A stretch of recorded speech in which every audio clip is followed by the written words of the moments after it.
ಎಲ್ರಿಗೂ ನಮಸ್ಕಾರ. ಇವತ್ತು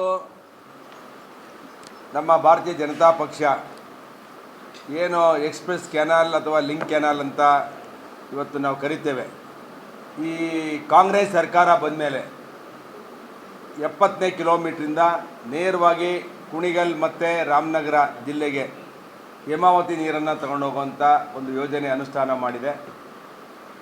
ಈ ಸರ್ಕಾರ ಬಂದ ತಕ್ಷಣವೇ ಅದು ಅನುಷ್ಠಾನ ಆಯಿತು. ಅವತ್ತಿಂದ ಇಲ್ಲಿವರೆಗೂ ನಾವು ಹೋರಾಟ ಮಾಡ್ಕೊಂಡು ಬಂದಿದ್ದೇವೆ. ನಾವು ಸರ್ಕಾರದ ಗಮನಕ್ಕೂ ಕೂಡ ತಂದಿದ್ದೇವೆ. ಪರಮೇಶ್ವರ್ ಮನೆ ಮುಂದೆನೂ ಕೂಡ ಪ್ರತಿಭಟನೆ ಮಾಡಿದ್ದೇವೆ. ನಿಟ್ಟೂರಿಂದ DC ಆಫೀಸ್ವರೆಗೂ ಪ್ರತಿಭಟನೆ ಮಾಡಿದ್ದೇವೆ, ಪಾದಯಾತ್ರೆ ಮಾಡಿದ್ದೇವೆ. ಅಸೆಂಬ್ಲಿಯಲ್ಲೂ ಕೂಡ ಮಂಡನೆ ಮಾಡಿದ್ದೇವೆ, ಈ ಯೋಜನೆಯನ್ನು ಮಾಡಬಾರ್ದು ಅಂತೇಳಿ. ಖುದ್ದಾಗಿ DK ಶಿವಕುಮಾರ್ ಸಾಹೇಬ್ರಿಗೂ ಕೂಡ ವಿನಂತಿ ಮಾಡಿದ್ದೇವೆ. ಆದರೆ ಇದು ಯಾಕೋ ಸರ್ಕಾರ ಮತ್ತು DK ಶಿವಕುಮಾರ್ ಅವರು ಭಾಳ ಗಟ್ಟಿಯಾಗಿ ಇಟ್ಕೊಂಡಿದ್ದಾರೆ ಇದನ್ನು. ಅಂದರೆ ರಂಗನಾಥ್ ಅವರಿಗೆ ಅನುಕೂಲ ಮಾಡಬೇಕು ಅನ್ನೋದು ಒಂದು ಉದ್ದೇಶದಿಂದ ಅದು ಮಾಡ್ತಿದ್ದಾರೆ. ನಮಗೆ ಕುಣಿಗಲ್ಗೆ ನೀರು ಕೊಡೋದಕ್ಕೆ ಯಾವುದೇ ತಕರಾರಿಲ್ಲ. ಅವರಿಗೆ 3 TMC ನೀರು ಏನು ಕೊಡಬೇಕು, ಹೋದ ವರ್ಷ ಸಂಪೂರ್ಣವಾಗಿ 3 TMC ನೀರು ಕುಣಿಗಲ್ಗೆ ಹೋಗಿದೆ. ಅವ್ರ ಯೋಜನೆ ಅನುಷ್ಠಾನ ಮಾಡ್ಕೊಂಡು ಟೇಲ್ ಎಂಡ್ ಏನಿದೆ ಕುಣಿಗಲ್ದು ಅಲ್ಲಿವರೆಗೂ ನೀರು ತೊಗೊಂಡೋಗಲಿ. ನಾನು ಆ ತಾಲೂಕವನು, ನನಗೇನು ತಕರಾರಿಲ್ಲ. ತುಮಕೂರು ಜಿಲ್ಲೆ ಜನಕ್ಕೂ ಕುಣಿಗಲ್ಗೆ ನೀರು ಕೊಡೋದಕ್ಕೆ ಏನು ತಕರಾರಿಲ್ಲ. ಕೃಷ್ಣಪ್ಪನಿಗೆ ಆಗಲಿ, ನನಗೆ ಆಗಲಿ, ಗುಬ್ಬಿ ಅವರಿಗೆ ಆಗಲಿ, ಯಾರಿಗೂ ತಕರಾರಿಲ್ಲ. ಆದರೆ ಇಲ್ಲಿ ಒಂದು ಏನಪ್ಪ ಅಂತ ಹೇಳಿದ್ರೆ, ಡೈವರ್ಷನ್ ಮೂಲ ಯೋಜನೆಯನ್ನು ಮೊಟಕುಗೊಳಿಸಿ ನೇರವಾಗಿ ನೀರನ್ನು ತೊಗೊಂಡೋಗೋದಕ್ಕೆ ಇಡೀ ಜಿಲ್ಲೆಯಲ್ಲಿ ವಿರೋಧ ಇದೆ. ಮೂಲ ಯೋಜನೆಗೆ ಧಕ್ಕೆ ತಂದು ಡೈವರ್ಷನ್ ಮಾಡೋದಕ್ಕೆ ನಮ್ಮದೆಲ್ಲ ವಿರೋಧ ಇದೆ. ಇಷ್ಟೆಲ್ಲ ಹೋರಾಟಗಳಾಗಿ ಇಷ್ಟೆಲ್ಲ ಅಸೆಂಬ್ಲಿಗಳಲ್ಲಿ ರೈತರುಗಳು, ಸ್ವಾಮೀಜಿಗಳು, ಜನಪ್ರತಿನಿಧಿಗಳು ನಾವೆಲ್ಲರೂ ಹೋರಾಟ ಮಾಡಿದ್ದೇವೆ.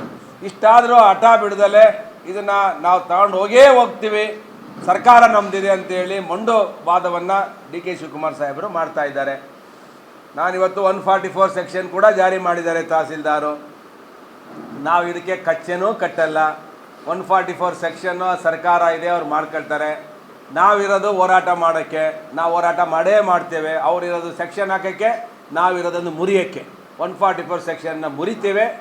ಯಾವುದೇ ಒತ್ತಡಕ್ಕೂ ನಾವು ಒಳಗಾಗಲ್ಲ. ಒಂದು ಸ್ಪಷ್ಟವಾಗಿ ಹೇಳ್ತೇನೆ, ಇದು ರೈತರಿಗೋಸ್ಕರ ಹೋರಾಟ ಮಾಡ್ತಿರೋದು. ನಾವ್ಯಾರೋ ನಮ್ಮ ಸ್ವಾರ್ಥಕ್ಕೆ, ಸುರೇಶ್ ಗೌಡನ ಸ್ವಾರ್ಥಕ್ಕಾಗಲಿ, MT ಕೃಷ್ಣಪ್ಪನ ಸ್ವಾರ್ಥಕ್ಕಾಗಲಿ, ಸೊಗಡು ಶಿವಣ್ಣನ ಸ್ವಾರ್ಥಕ್ಕಾಗಲಿ, ಸ್ವಾಮೀಜಿಯವರ ಸ್ವಾರ್ಥಕ್ಕಾಗಿ ಈ ಹೋರಾಟ ಮಾಡ್ತಿಲ್ಲ. ನಾವು ಮಾಡ್ತಿರೋದು ಜಿಲ್ಲೆಯ ರೈತರ ಹಿತಕ್ಕಾಗಿ ಹೋರಾಟ ಮಾಡ್ತಿದ್ದೇವೆ. ಇದು ಮರಣ ಶಾಸನ ಆಗಬಾರ್ದು. ತುಮಕೂರು ಜಿಲ್ಲೆಯಲ್ಲಿ ಬಹಳ ಜನ ಹೋರಾಟ ಮಾಡಿ ಹೇಮಾವತಿ ನೀರನ್ನು ತಂದಿದ್ದೇವೆ. ನಾನು ಈ ಕೂಡಲೇ ಸರ್ಕಾರಕ್ಕೆ ಕೇಳ್ತಾ ಇದ್ದೇನೆ, ನಿಮ್ಮ 144 ಸೆಕ್ಷನ್ಗೆ ನಾವು ಕಚ್ಚೆನೂ ಕಟ್ಟಲ್ಲ. ತಾಕತ್ತಿದ್ರೆ ನೋಡೋಣ, ಸರ್ಕಾರನ, ಜಿಲ್ಲಾಡಳಿತನ, ಇಲ್ಲ ರೈತರ ಸವಾಲಿದು. ಇದನ್ನು ಸವಾಲನ್ನ ನಾವು ಹಾಕಿದ್ದೇನೆ ಸರ್ಕಾರಕ್ಕೆ.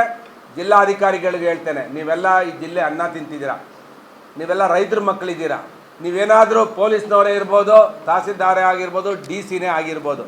ಫಸ್ಟು ನಾನು ಹೇಳ್ತಾ ಇದ್ದೇನೆ, ಜಿಲ್ಲೆಯಲ್ಲಿರುವಂಥ ಪರಮೇಶ್ ಸಾಹೇಬ್ರಿಗೂ ಹೇಳ್ತಿದ್ದೇನೆ, ರಾಜಣ್ಣ ಸಾಹೇಬ್ರಿಗೂ ನಾನು ವಿನಂತಿ ಮಾಡ್ತೇನೆ, ಕೂಡಲೇ ಅಚ್ಚುಕಟ್ಟನ್ನು ಡಿಕ್ಲೇರ್ ಮಾಡಿ. ನೀರನ್ನು ನಾವು ಅಚ್ಚುಕಟ್ಟು ಡಿಕ್ಲೇರ್ ಮಾಡಿದ್ರೆ ಪ್ರತಿ ವರ್ಷವೂ ಕೂಡ 1 ಲಕ್ಷ ಹೆಕ್ಟೇರ್ಸು ಇದನ್ನೆಲ್ಲ ಕರ್ಟೈಲ್ ಮಾಡ್ಕೊಂಡು ನೀರು ಸೇವಿಂಗ್ಸ್ ಅಂತ ಹೇಳಿ ನೀರು ತೊಗೊಂಡೋಗುವಂಥ ಡೋಂಗಿತನವನ್ನು ಫಸ್ಟು ನಿಲ್ಲಿಸಬೇಕು. ನಾವೆಲ್ಲ ಜಿಲ್ಲೆ ಶಾಸಕರು ಮಾತಾಡ್ಕೊಳ್ತೇವೆ, ಏನು ಅಚ್ಚುಕಟ್ಟಿದೆ ಅದನ್ನು ಡಿಕ್ಲೇರ್ ಮಾಡ್ತೇವೆ. ಎಲ್ಲ ಕ್ರಾಪ್ಗೆ, 2 ಕ್ರಾಪ್ಗೆ ಅಥವಾ 1 ಕ್ರಾಪ್ಗೆ ಇವತ್ತು ನಮ್ಮದು ಆದೇಶ ಇರೋದು. ಆ ಕ್ರಾಪ್ಗೆ ನೀರು ಕೊಡುವಂಥದ್ದನ್ನು ಈ ವರ್ಷದಿಂದ ಇಂಪ್ಲಿಮೆಂಟ್ ಮಾಡುವಂಥ ಕೆಲಸವನ್ನು DC ಅವರು, ಹೇಮಾವತಿಯವರು ಕೂಡಲೇ ಮಾಡಬೇಕು. ಕುಡಿಯೋ ನೀರು ಬಿಟ್ಟು ಬೇರೆ ಕೆರೆಗಳಿಗೆ ತುಂಬಿಸುವಂಥ ನೀರುಗಳನ್ನು ತಕ್ಷಣ ರದ್ದು ಮಾಡಿ ಎಲ್ಲ ಕ್ರಾಪ್ಗೆ ನೀರು ಕೊಡುವಂಥ ಕೆಲಸಗಳನ್ನು ಸರ್ಕಾರ ಮಾಡಬೇಕು ಅಂತೇಳಿ ಈ ಸಂದರ್ಭದಲ್ಲಿ ಆಗ್ರಹ ಮಾಡ್ತೇನೆ.